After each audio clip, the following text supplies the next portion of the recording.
Hola,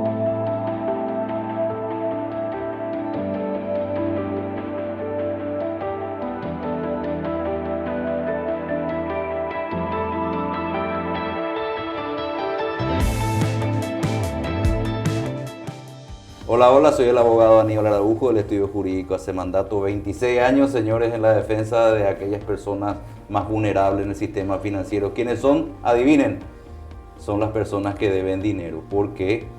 Porque la necesidad nos ha empujado a eso, porque estamos en esa situación justamente porque fue un momento difícil en nuestras vidas y ahí estamos, siendo apretados, discriminados, atacados por todos los frentes. Y uno tiene que seguir viviendo, tiene que enfrentar las situaciones, tiene que cuidar a su familia y tratar de salir adelante. En ese contexto, dando continuidad a nuestro ciclo de podcast, nuestra invitada de la fecha es una especialista en Derecho Civil, es la abogada Silvia Beatriz Bogado Armoa, es egresada de la Universidad Católica de Asunción, notaria y con varios cursos de especialización en temas concursales y temas afines. Hasta hace poco tiempo estuvo como directora jurídica en la Defensoría General y ahora se suma de vuelta al estudio y estamos contando hoy día con su presencia. Doctora, muchísimas gracias por tu presencia. Gracias a usted por la invitación. Doctora, queremos hoy desarrollar un tema siempre muy espinoso, que ha sido objeto de muchísimas consultas en los últimos tiempos, acá en el estudio, supongo que en todos los estudios, que es la hipoteca y el fideicomiso. ¿Qué diferencias hay y qué tiene que hacer aquel deudor que se encuentra en la disyuntiva cuando es planteado por las entidades financieras varias, vamos a constituir un fideicomiso? Quiero, doctora, que nos explique, que refiera un poquitito cuál es la situación del deudor hipotecario, de la persona que entra en la figura del fideicomiso. Muchas gracias por la invitación, doctor. Justamente, como usted dijo, hasta hace poco estuve en el Ministerio de la Defensa Pública y tuvimos muchos casos que nos vinieron y actuábamos conjuntamente con la Defensoría del Pueblo con respecto también a este tipo de problemas que le afectaban a los usuarios del sistema, ¿verdad? Y por el popular llamado mafia de los pagares también, ¿verdad? Pero justamente también nos vinieron ciertos casos, también en el ejercicio de la profesión con usted, que tenemos dos figuras que justamente ahora se están utilizando a nivel crediticio, ¿verdad?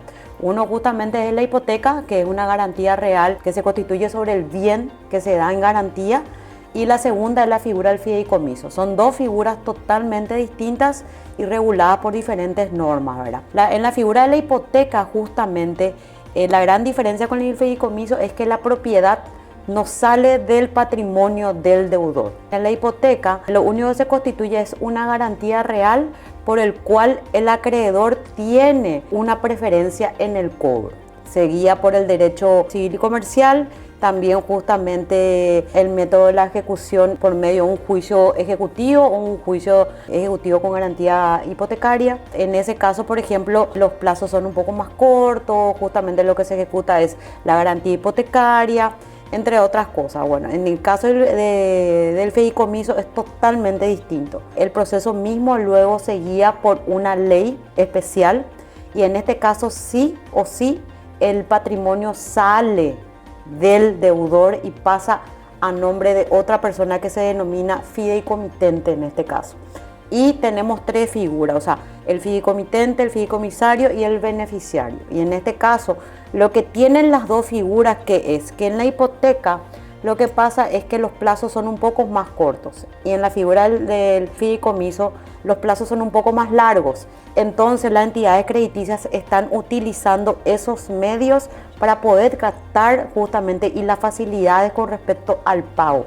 Pero hay una pequeña trampa legal. ¿Por qué? Porque, como yo dije anteriormente, entre las dos figuras hay una gran diferencia. Entre que en la hipoteca uno queda todavía como propietario del bien. Solamente se constituye una garantía real. En cambio, en la figura del fideicomiso, automáticamente la propiedad ya pasa a nombre de un tercero, que en este caso sería a nombre de un beneficiario, y los plazos para ejecutar son mucho más cortos y tienen un procedimiento especial. Inclusive algunas veces ni llega a tribunales. Y la persona de propietario se convierte automáticamente en un inquilino de lujo, o en su caso, generalmente lo que yo estoy viendo en el ejercicio de la profesión sería firman un contrato de comodato. Inclusive que tampoco se le priva de ciertos derechos, inclusive que no pueden hacer ni modificaciones, no pueden ni tener la voluntad de, por ejemplo, subarrendar el bien ni nada por el estilo. O sea, prácticamente en vez de propietario se vuelven un inquilino automático del banco o de la entidad crediticia en este sentido.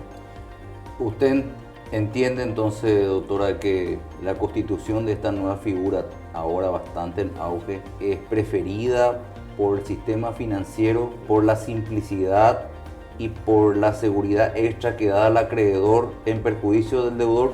Claro, evidentemente. ¿Por qué? Porque no tiene que sometérselo en primer lugar al sistema judicial.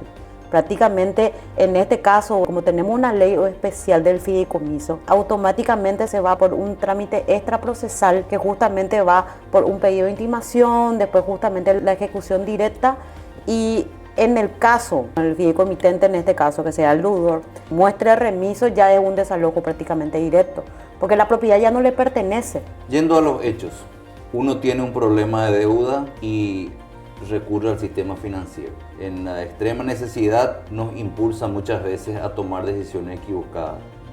A todos nos pasa. ¿Qué hacer en una situación así? ¿Existe un marco legal de protección para aquella persona que recurre al sistema financiero? ¿Y cómo hacer? Porque nosotros hablamos y describimos en forma bastante clara la situación, pero ¿qué hace aquella persona afectada que necesita ese dinero en forma urgente para diferentes proyectos? Puede ser un problema de salud, puede ser un tema comercial u otro, ¿verdad? ¿Cómo uno va a manejar esa situación? ¿Lo asume, no lo asume? ¿Existe alguna institución para denunciar el abuso desde el punto de vista del consumidor? ¿Cuál es la solución? ¿Cuál es la herramienta con que cuenta el consumidor financiero, doctora? Cuando uno necesita el dinero, firma, porque lo necesita. Y yo creo que el banco o la entidad crediticia en este caso, hay ciertas cláusulas que yo las veo que son leoninas. Tenemos ciertas instituciones públicas como la SEDECO que justamente se está encargando de esas cláusulas leoninas, pero uno tiene que denunciarla en tiempo y forma. Y para eso, como los fideicomisos se extienden mucho en el tiempo y la mayoría de las cuotas son ínfimas, o sea, si un préstamo de 300 millones paga una cuota de 3 millones que nos tocó hace poco, que sería en 30 años. Entonces prácticamente la persona no ve esa dificultad hasta que cae en cesación de pago. Acá siempre es el problema, doctor, la persona que cae en cesación de pagos. Cuando uno paga normalmente no existe ningún tipo de problema. El problema siempre es cuando cae en cesación de pagos. Por ejemplo, si yo ahora firmo en el 2026, pero mi cesación de pagos es en el 2028, ¿cómo yo iba a atacar una cláusula leonina? Lo único que me toca en este caso sería un juicio ordinario de rescisión de contrato. También tenemos justamente una medida que se desarrolló mucho en Argentina, que era con respecto al corralito, ¿verdad? Que era la mayoría de las personas que se vieron privadas de su ahorro, ¿verdad? O entraron en deudas en dólares. En esa época en la Argentina se dio mucho el uso de la teoría de la imprevisión. Entonces luego uno podría utilizar esa opción jurídica que sería la aplicación de la teoría de la imprevisión por medio de un juicio ordinario y poder justamente ver qué alternativas jurídica o qué negociación yo haría con respecto a eso. Un planteamiento en un pago o justamente algunas cláusulas que no nos están beneficiando en ese momento. O sea, yo siempre digo que cuando las personas vienen o cuando tienen problemas jurídicos con la entidad crediticia, ellos siempre están en una posición desventajosa. O sea, siempre el banco está acá o la entidad crediticia, mejor dicho, están en este sentido y las personas están en este sentido. Entonces, justamente lo que nosotros tenemos que tratar de hacer como personas de derecho es que ellos estén nivelados en el mismo lugar y puedan ahí reclamar sus derechos. Y yo creo que ahí lo que justamente entra en nuestro concurso como profesionales. Ya está planteada la situación, ya sabemos cuál es la situación del deudor frente a un fideicomiso, frente a una hipoteca, al sistema financiero. Es importante señalar y destacar que nosotros no hacemos apología del delito. Nosotros no estamos invitando a la gente a no pagar. Al contrario, ¿qué es lo ideal en el mundo financiero y en el mundo en general? Cumplir nuestras responsabilidades. Eso nos enseña desde niño. La cuestión es qué hacer en un momento de necesidad extrema y cuál es la salida que nos da la ley para no entrar en una situación de crisis absoluta y donde uno termina perdiendo todo y a veces el sacrificio de muchos años. Entonces, damos alternativas, la ley da alternativas y nadie quiere hablar de eso. Las publicidades que se hacen nos dicen que usted puede recurrir a una ley en caso de que se encuentre en una situación de insolvencia. Hago esta aclaración, doctora, porque para que se entienda cuál es nuestra posición y cuál es nuestro rol en este ordenamiento jurídico como auxiliares de la justicia. Dicho esto, la persona cayó en mora, no puede pagar.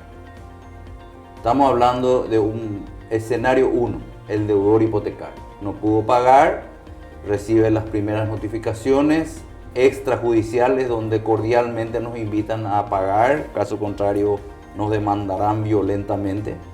Bueno, uno a veces no puede o recurre a la refinanciación y ahí hablaste de la anatosis, un momento dado, que es la capitalización de intereses sobre intereses, y eso genera un nuevo capital y se va a calcular. Imagínense, uno debe 100 millones, en una recapitalización termina debiendo 200 porque los intereses se convirtieron en capital. ¿Qué salida tiene el deudor hipotecario, doctora, en tu opinión? En la práctica profesional que tenemos, me veo y veo ciertas injusticias, así como usted dice, doctor, la práctica normal del cálculo de intereses sobre intereses, inclusive intereses que no se calculan aún, inclusive personas que me han llegado que inclusive en la propia liquidación del crédito ya están pagando honorarios profesionales. O sea, prácticamente esas cosas para mí están prohibidas, ¿verdad? O sea, ¿por qué se va a originar un honorario profesional si todavía no se demandó? Y yo lo que le invito siempre a las personas es que cuando justamente liquidan su crédito tengan en cuenta los pequeños detalles, ¿verdad? Y en su caso que ellos tienen ciertos derechos a los reclamos, inclusive cuando se constituye un préstamo con garantía hipotecaria, hay ciertas cláusulas que se establecen también que le dan derecho a la persona que hipoteca o al deudor en este caso para exigir sus derechos y también a la persona que le está dando ese tipo de crédito. También que hay, no es solamente una defensa dentro de un juicio hipotecario, ¿verdad?, sino también tiene otros medios de defensa que son juicios ordinarios, que sería para justamente poder discutir estos mecanismos que uno cree injustos. Entonces, para cada enfermedad hay un remedio. Hay un remedio. Excelente, doctora. Y en ese escenario, la consulta recurrente que mucha gente nos hace en el estudio a lo largo de todos estos años es: ¿la convocatoria de acreedores nos defiende la hipoteca o no? ¿Cómo sería el tratamiento en un proceso concursal de un deudor hipotecario? Nosotros tenemos en nuestra ley concursal el artículo 26 que especifica automáticamente que lo único que cesa son los juicios ejecutivos iniciados o iniciarse, salvo los créditos que tienen garantía real o el derecho del trabajador. Entonces nosotros justamente en nuestra práctica profesional lo que siempre sugerimos es tratar en forma individual este tipo de casos. Otra cosa, el deudor hipotecario sí o sí se tiene que presentar lo mismo en la convocatoria para denunciar su crédito. Eso no significa que pare su procedimiento. Sí o sí tiene un procedimiento distinto en que nosotros justamente tenemos los medios de defensa legales para poder discutir ese crédito, y justamente la convocatoria no es que le blinda ni cesa justamente el procedimiento, pero sí tiene otras alternativas legales. Doctora, hemos visto en forma también bastante frecuente que un deudor que solicita su convocatoria, que está previsto en la ley 154 del año 69 en forma imperativa para el deudor comerciante, cuando es un deudor hipotecario, aparentemente hay unas cláusulas que se suelen utilizar en las escrituras públicas, donde habla de que en caso de realizar su convocatoria de acreedores da por decaído todo. Automáticamente. ¿Qué reflexión tiene a ese respecto, doctora? Yo justamente creo que si una persona opta por el trámite universal de la convocatoria de acreedores, yo creo que lo primero procesalmente y jurídicamente hablando, nosotros como profesionales de derecho tenemos que aconsejarle justamente que se acerque a su deudor hipotecario y que justamente le explique eso para que no decaiga automáticamente esa cláusula. En su caso, darle un tratamiento totalmente distinto y justamente tratar en ese momento de negociar esas cláusulas, salvo que ya esté en cesación de pagos. Y en ese caso plantear un juicio ordinario de cumplimiento de contrato y justamente ahí ofrecer una alternativa de pago. O si no, también utilizar la teoría misma que le estaba diciendo, doctor, que es justamente el juicio ordinario de la imprevisión, que eso justamente nos da la capacidad para, como yo digo vulgarmente, en vez de que una persona, el deudor, se encuentre en una posición muy desventajosa con la entidad crediticia, lo ponga en un margen de igualdad para que pueda negociar. Está planteado la situación y explicado claramente acá por la doctora Silvia, abogado. La cuestión es deber o no deber y cómo deber. Lo ideal es no deber, eso es lógico. Ahora, es fácil decirlo desde fuera y opinar sobre la realidad económica de cada persona. Debamos responsablemente. Si no se puede y si caemos en una situación de insolvencia momentánea, hagámonos asesorar, busquemos ayuda sin ningún tipo de vergüenza, porque no es un delito ser insolvente, como siempre repetimos, no es ser delincuente. Y buscar ayuda sin ningún tipo de problema, y vemos caso por caso para ver cómo se soluciona la situación, ¿verdad? Tenemos que luchar siempre, como siempre se dice, ¿verdad? Doctora Silvia, abogado, muchísimas gracias por tu tiempo, por acompañarnos, y esperemos contar otra vez con tu presencia más adelante. Muchas gracias. Muchísimas gracias, doctor. Gracias a todos.